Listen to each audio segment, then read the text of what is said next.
Nesse vídeo eu quero tratar com vocês de uma maneira assim introdutória sobre as origens ideológicas das lutas políticas dentro da esfera da ciência política. Então, se você gostar, não esqueça de colocar ali o joinha. Para quem está conhecendo agora o canal Modernidade e Ciência, não esqueça de se inscrever, colocar o sininho para receber os próximos vídeos.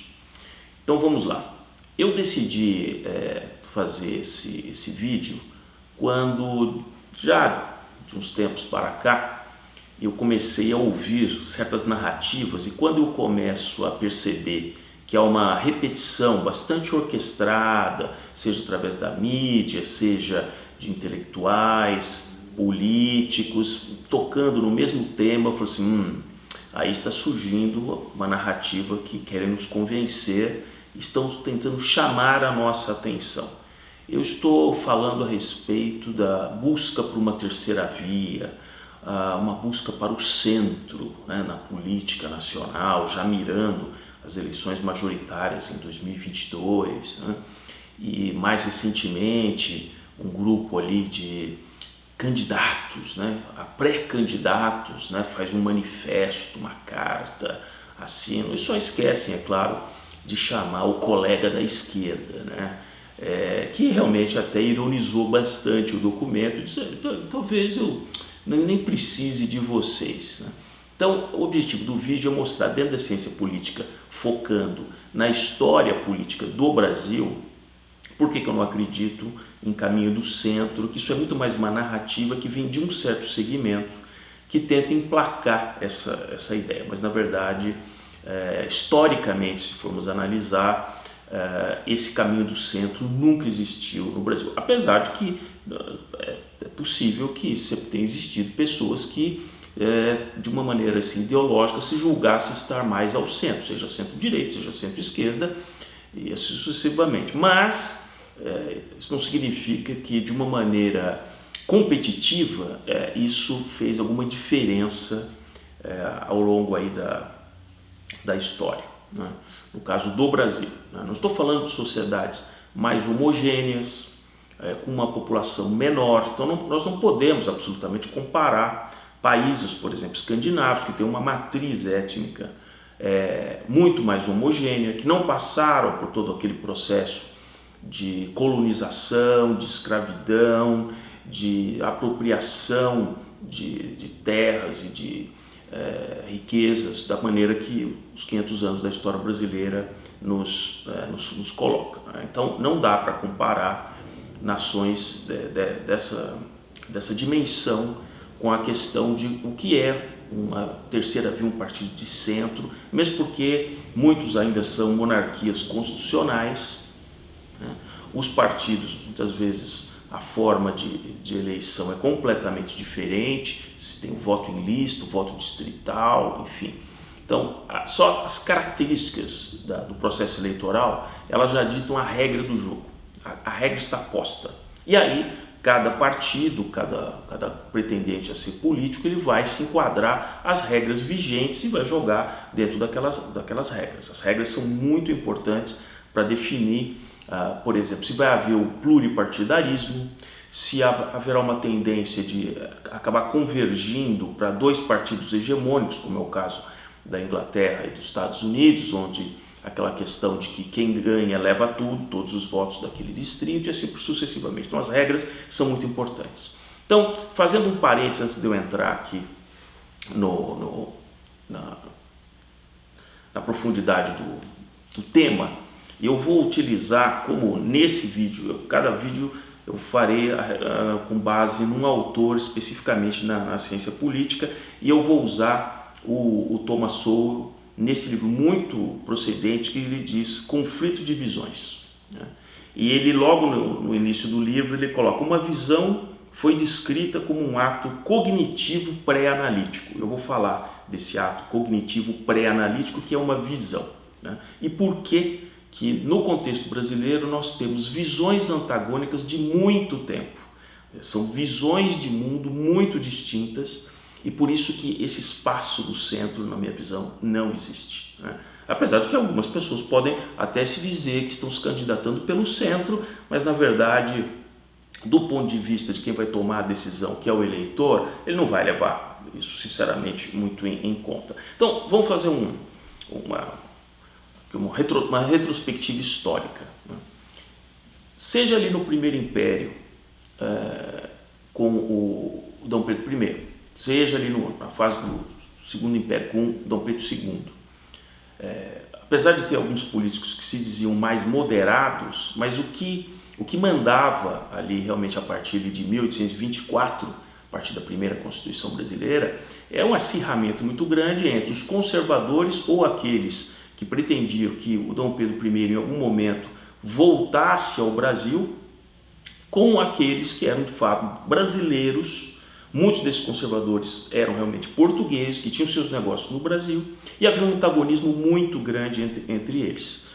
Com a morte prematura do Dom Pedro I, esses conservadores simplesmente abandonaram aquela ideia de fazer uma restauração de como era antes ali, com Dom Pedro I, e passaram simplesmente a defender os interesses, principalmente agrários, e daquele grupo de pessoas que ainda estavam extremamente ligados ao Portugal, porque eram de famílias, a maior parte todas oriundas de português. E por outro lado, existiam pessoas que se qualificavam como liberais, que muitos deles eram de origem de famílias que já haviam nascido no Brasil, e pleiteavam um outro modelo de país. Muitos deles já eram abolicionistas, muitos deles já eram federalistas ou ali, republicanos, embasados no que havia acontecido dezenas de anos antes, na virada do século XVIII para XIX,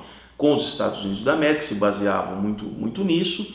Mas o fato é que ao longo, se vocês olharem várias charges, várias matérias que circulam pela internet, vocês verão a grande disputa que existia ali ao longo do período de império entre os conservadores e os liberais. Quando da proclamação da República, apesar daquela hegemonia paulista e mineira, volta aquele antagonismo com relação aos estados que se sentiam preteridos na esfera de poder. A gente está falando ali do sul, do Rio Grande do Sul, e os estados do Nordeste já bastante empobrecidos depois de toda aquela declínio do açúcar, das commodities que eles detinham, e a esfera de poder estando ali entre Rio e São Paulo e Minas, né? Rio também mantendo uma certa hegemonia, porque a capital permanecia ali já por muito tempo, grandes empresas de navegação, grandes seguradoras, toda a esfera pública girava em torno do Rio de Janeiro. Então, o Rio de Janeiro, de certa forma, ele acomodou essa política, ora de paulistas, ora com mineiros, porque também eles não estavam perdendo nada. Quem se sentia realmente preterido eram outros estados, e aí sim, se vocês observarem, há uma tensão contínua ao longo da Primeira República. O tenentismo é uma dessas faces, aquelas tentativas de golpe, muitos daqueles baseados em militares de baixa patente revoltados com aquela situação do Brasil, que entendiam aquele tal agronegócio com a venda de produtos de baixo valor agregado e que inclusive foi atrasando o Brasil no processo de industrialização, porque para aqueles que já eram muito ricos com relação à sua atividade agrícola, eles iam frequentemente para a Europa, compravam diretamente da Inglaterra, países da França, da Alemanha, e a industrialização para eles era uma situação irrelevante. Para o resto da população não, que muitas vezes tinha que depender de produtos com um custo que para eles não era tão acessível. Então houve essa tensão muito grande que levou àquela Revolução de 30. Naquele ato do governo do Getúlio, com os partidos sendo dissolvidos, nós ficamos realmente num hiato democrático, e onde as forças políticas não tinham condição de se conflagrarem ali, né, dentro das suas pautas. Por isso que em 1945, se vocês observarem, basicamente nós temos todo aquele conjunto de partidos à esquerda, inclusive o próprio Partido Comunista do Brasil por um tempo ele pode atuar, até que se descobre que ele tinha um estatuto secreto, onde ele pregava realmente a ditadura do proletariado, aí ele é colocado na ilegalidade. Mas existiam outros também partidos que iam nessa mesma direção. E você tinha partidos oriundos, por exemplo, de militares, interventores dos estados, que formaram uma certa contraposição ao PTB, que tinha muito daquela matriz italiana, daquele tipo fascismo italiano, onde o Estado é um certo indutor de todo o processo de indústria, de empresas estatais, com alguns empresários, aquele tipo campeões nacionais. Então era bem semelhante. Nós notamos que a partir de 1945 começa a haver um fenômeno da urbanização acelerada no Brasil.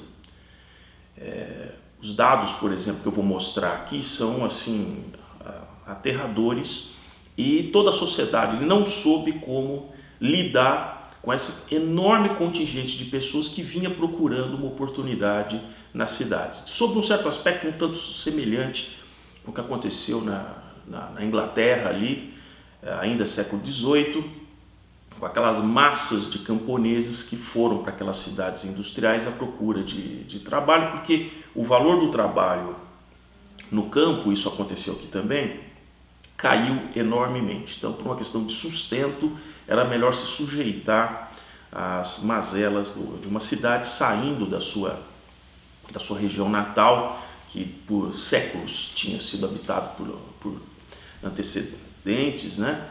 E eles acabam se colocando como aquele operariado ou aquela mão de obra de baixa qualificação. E aí vamos voltar à questão dos partidos políticos. Desde os integralistas, desde a UDN, há um acirramento muito grande de uma polarização entre o Brasil, que era possível naquele momento, e a visão de que muitos daqueles progressistas queriam com relação ao que seria o Brasil no futuro. Como o Thomas Sowell mostra nesse livro, isso é uma discussão que vem já de muito tempo, basicamente ali do Thomas Hobbes, do Edmund Burke, do próprio Rousseau. Ele chama a alguns uma visão restrita em quê? Restrita em condições materiais, em tempo, restrição em tecnologia, em conhecimento. Quer dizer, muitas coisas nós somos restritos, apesar de que ao longo do tempo nós vamos conquistando um conhecimento, mas as restrições continuam, né? E até restrições morais, do ponto de vista de caráter, de desvio, de conduta. Então, o Edmund Burke achava realmente, por exemplo, ele era um dos que defendiam.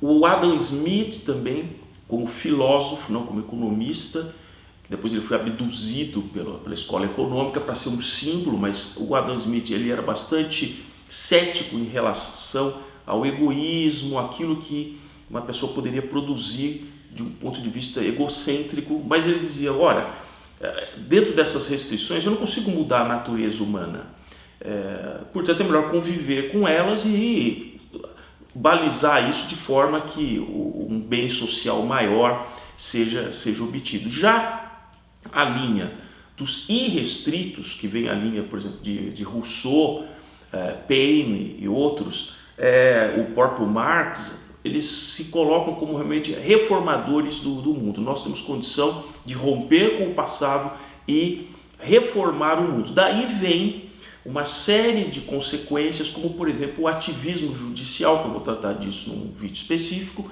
atualmente, onde muitos daqueles que estão no judiciário se sentem no direito de não ler aquilo que está efetivamente colocado na lei, na letra fria da lei. Não, ele diz, não, mas eu posso melhorar isso, porque eu sou um ser que quer o bem melhor da humanidade, da sociedade em que eu vivo, então eu vou interpretar de uma outra maneira e tal. Isso é um ativismo, ele não está ali simplesmente para criar algo que ainda não está posto claramente, por exemplo, na lei. Isso é uma discussão filosófica muito grande. Então, a questão agora do da polarização, como se diz.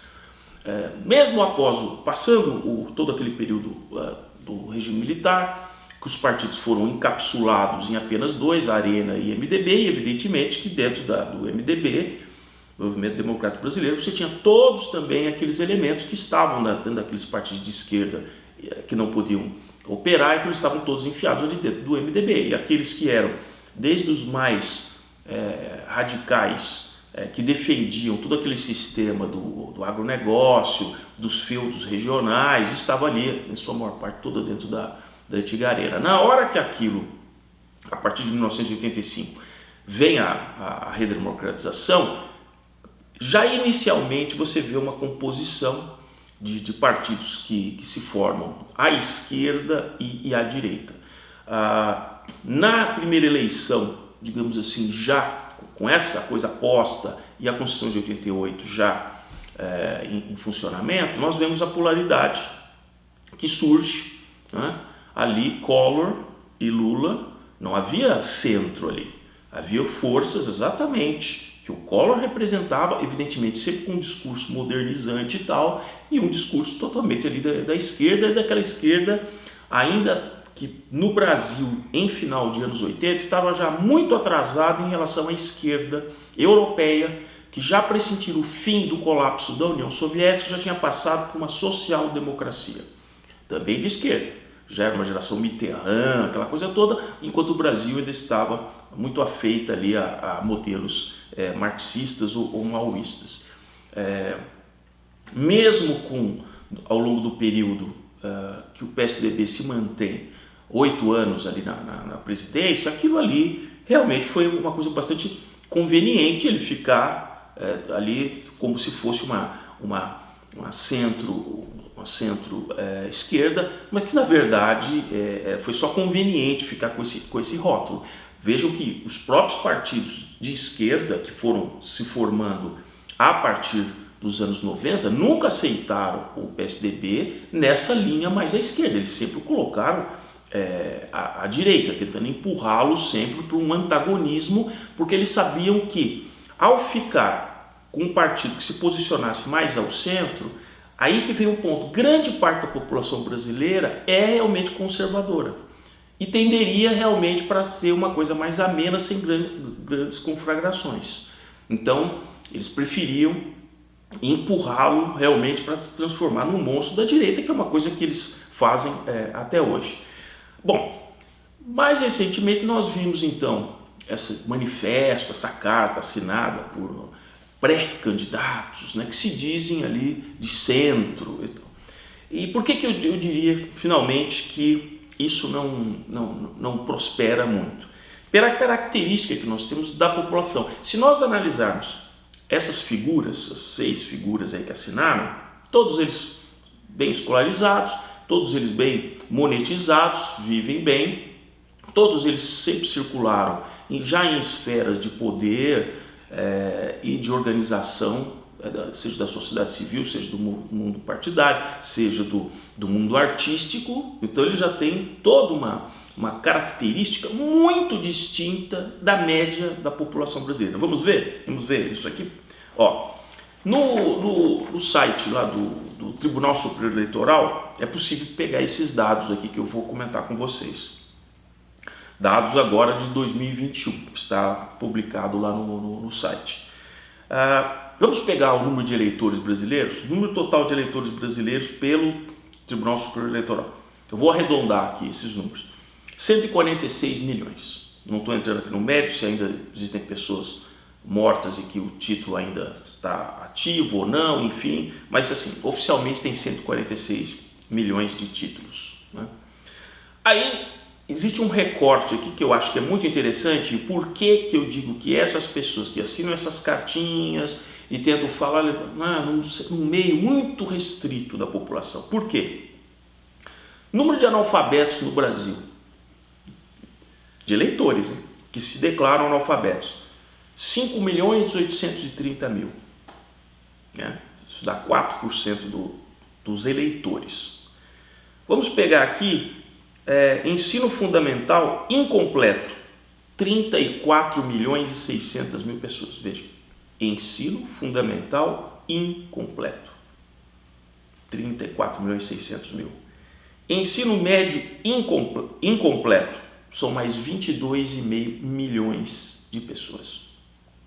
Então eu tive a curiosidade de somar o ensino fundamental incompleto, são os 34, com o ensino médio incompleto, 22.500. São 57 milhões de eleitores não completaram o primeiro grau ou não completaram o segundo grau. Né? Se nós pegarmos apenas com o ensino fundamental completo e ensino médio completo, são 47.800.000. Então, fica assim. Se nós pegarmos os que tem primeiro grau completo, segundo grau completo, que são esses 47.800.000, e somarmos aqueles que não têm o primeiro grau completo, que também não têm o segundo grau completo, que são aqueles 57 milhões, nós chegamos a 104.957.000. Agora, esse grupo da cartinha e tal, do manifesto de centro, eles estão dentro aqui. Vamos somar aqui, ó. Superior completo. Sabe quantos são? 16.320.000. Mas vamos dar uma chance. Vamos pegar aqui com superior incompleto, que são mais 7.946.000. Ou seja, com superior completo ou incompleto, eles mal chegam a 24 milhões de eleitores. Por isso que esse pessoal, eles não conseguem arrastar os praticamente 105 milhões para o centro, porque essas pessoas, esses 105 milhões, e eu nem estou incluindo uma categoria que tem 10.800.000 que se declaram que não tem instrução, mas ele sabe ler e escrever. Ainda tem aqui 10 milhões, está aqui, mas nem vou colocar na conta. Essas pessoas, com essa fragilidade do ponto de vista de anos de estudo, eles sentem o mundo, que é isso que eu falo, da visão do mundo, uma visão prática. Eles podem não ter instrução, mas eles têm muita sabedoria. Por quê? Porque eles aprenderam a sobreviver com as gerações anteriores deles, que foram passando sabedoria para eles. Então as decisões deles numa eleição não é essa coisa que o cara faz uma carta, que vai ler no jornal. Não. Ele está preocupado na região dele com coisas práticas, né? Independente das questões éticas e morais, muitas vezes do cara que está ali no estado dele. Não, eu quero que resolva a minha situação. Se aquele cara ele tiver uma visão, e veja, por isso que o Sowell coloca que é um ato cognitivo pré-analítico. Ele não fez uma análise do currículo de cada candidato. Ele não foi lá e fez todo um estudo de ciência política no Brasil, de partidos, qual é o programa do partido. Isso aqui quem consegue fazer são os 16 milhões aqui com nível superior, mais esses 7.800.000. Se é que muitos deles, de fato, né, conseguem e tal, sem desmerecer os outros que não têm aqui o nível universitário. Mas para quem está assinando, fazendo essa cartinha e colocando isso em certos veículos, para que eles estão falando? Qual o circuito que eles circulam? Será que eles circulam nesse meio aqui dos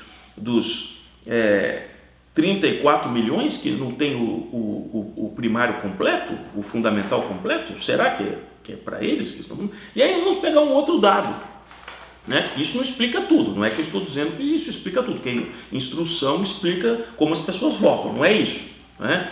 Mas aí vem o seguinte, publicado também no site do IBGE, a questão da renda per capita no Brasil no ano que passou, em 2020.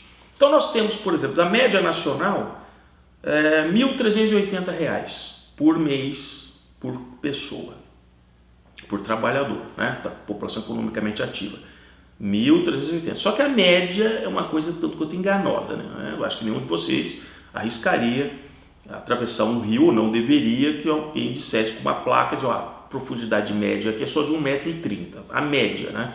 Mas não a moda, né, de buracos.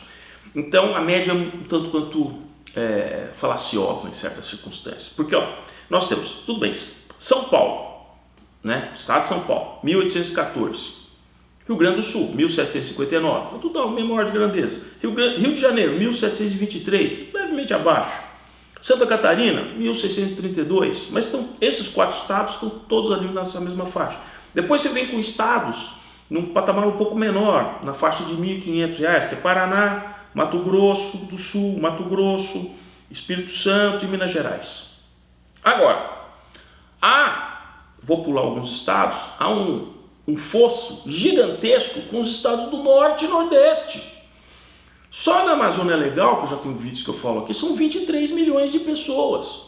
Olha aqui, ó, a renda média por pessoa no Amazonas, 852. No Pará, 883.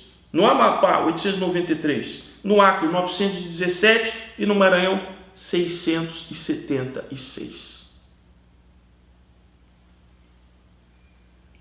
Por isso que eu digo que a média não funciona. E é claro que nós temos o Distrito Federal, que é o top do top, é 2.475. Eu acho, inclusive, que o IBGE deveria fazer um split, né? Uma separação, né? Brasília, sabe, né? O eixo monumental, aquela coisa toda, e as cidades satélites, só para a gente ver aonde que essa disparidade aqui do 2.475 que puxa a média de renda do Distrito Federal para 2.475, é a maior renda nacional.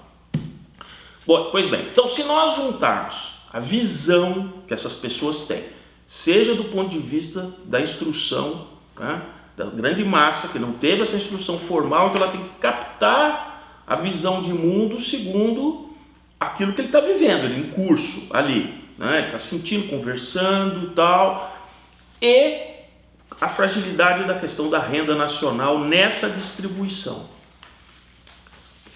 Pensem com calma, a gente vai tratar disso em outros vídeos. Existe espaço para o tal de centro? Centro?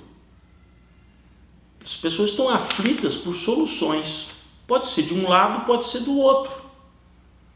Porque eles também acreditam, não há ideologia nesse caso, há uma visão de mundo que eu preciso resolver a minha vida, principalmente com essa questão do pós-pandemia. Então, sinceramente, centro não tem espaço.